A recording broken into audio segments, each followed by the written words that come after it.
Picture your typical Neanderthal, a sloped forehead, a gaze full of existential dread, and a habit of solving every problem with a heavy club. In pop culture, this guy is the ultimate anti-hero, stuck in a permanent offline mode. But what if I told you our distant relatives were much more complex than just walking protein bundles with a low IQ? While we picture them as brutal savages, archaeology keeps dropping facts that make anthropologists' hands itch. Forget the image of a caveman thug, because the reality was far more elegant. In the 1970s, deep inside the Shanidar cave in Iraq, scientists stumbled upon a discovery that completely flipped our understanding of prehistoric life. Meet Shanidar 4. This was an individual whose skeleton literally screamed that life wasn't just about eating raw meat and running from saber-toothed cats. This burial, clocking in at 60,000 years old, dropped a bomb on the scientific community. Here's the thing. They found massive amounts of pollen around the remains.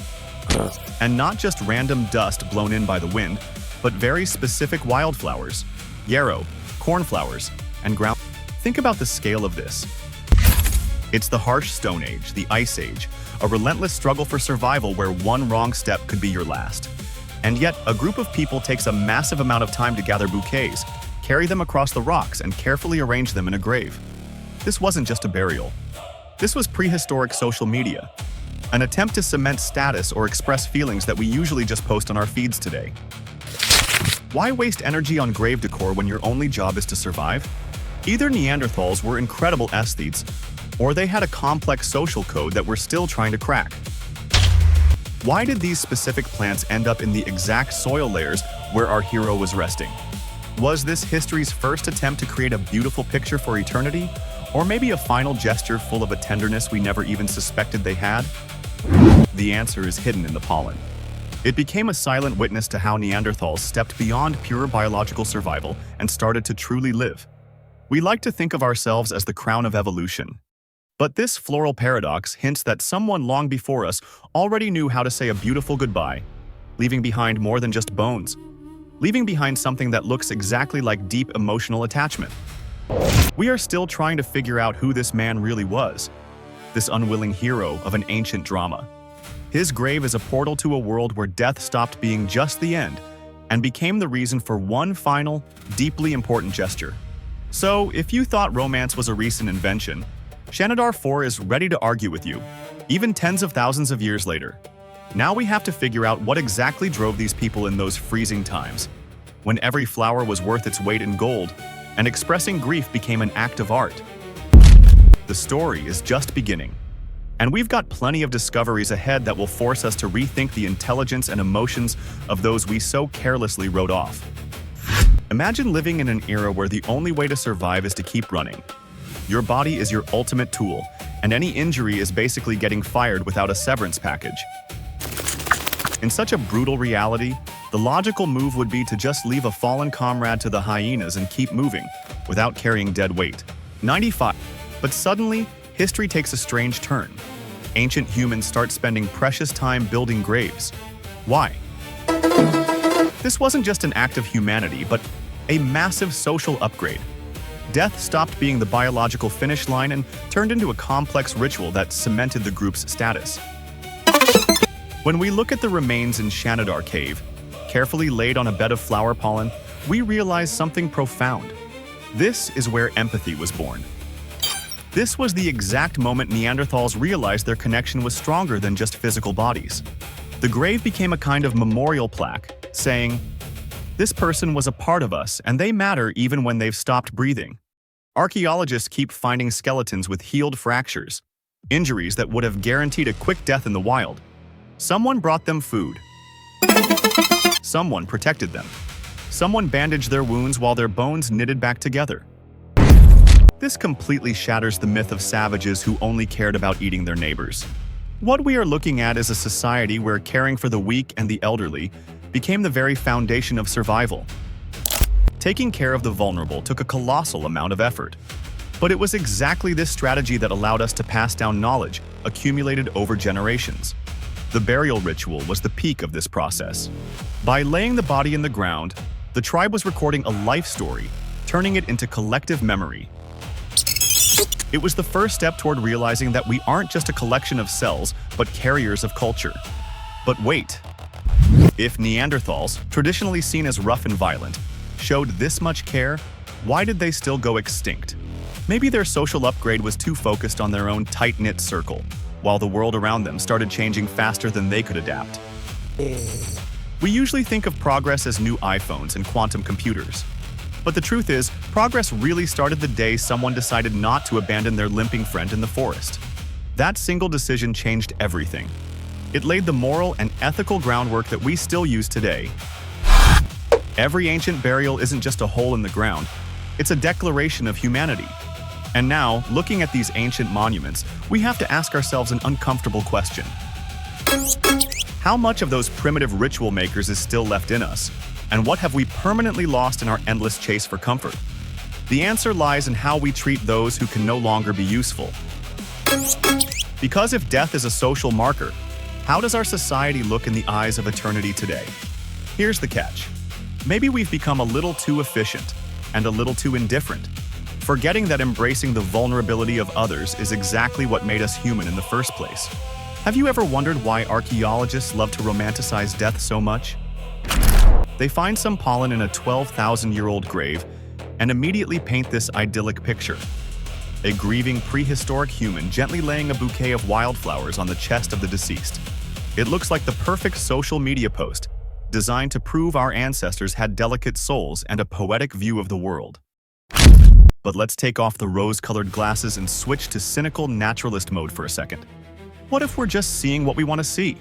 Projecting our modern sentimentality onto people whose entire existence was a never-ending fight to survive. The scientific debate around this specific find, known as Reykjavik Cave, plays out like a detective story where the main suspect isn't a human at all. It's a tiny rodent. Let's look at this from a different angle. Back in those days, throwing down some plants was just the standard way to make a bed. Now picture a typical Paleolithic scene. You're sleeping on some fragrant herbs, and right next door lives a very busy, very sneaky vole. This fluffy little pest isn't planning to build cultural monuments. It's just trying to furnish its nest. The darkness. Rodents absolutely love dragging seeds, stems, and flowers into their burrows, which just happen to be right next to these burial sites. And then, thousands of years later, we dig up this ancient botanical salad and gasp, "Oh, what a beautiful ritual of love." This right here is the ultimate trap of anthropology. We desperately want to see ancient humans as a mirror reflection of ourselves. We want to gift them the ability for symbolic thought and aesthetic choices. But what if those flowers are literally just the messy aftermath of a hungry little animal trying to insulate its house with whatever it found lying around? If we admit that this wasn't an offering but just a total accident, our beautiful theory about the dawn of spirituality collapses like a house of cards. It turns out we might have spent centuries attributing feelings to our ancestors that they didn't even possess yet. It's like trying to find deep philosophical meaning in the fact that your cat dragged a dirty sock under the couch. Sure, admitting that ancient humans were just background extras for a rodent's interior design project is a little insulting. But science isn't about pretty fairy tales. It's about dry, hard facts, even when those facts strip away our belief in human exceptionalism. We search the Paleolithic for traces of humanity, and instead, we just find tiny teeth marks on plant stems. Maybe it's time to admit that sometimes, a flower is just a flower, not a grand manifesto of grief? The question remains open. Are we really seeing the echoes of an ancient soul? Or did we just give in to the temptation to dress up a boring reality?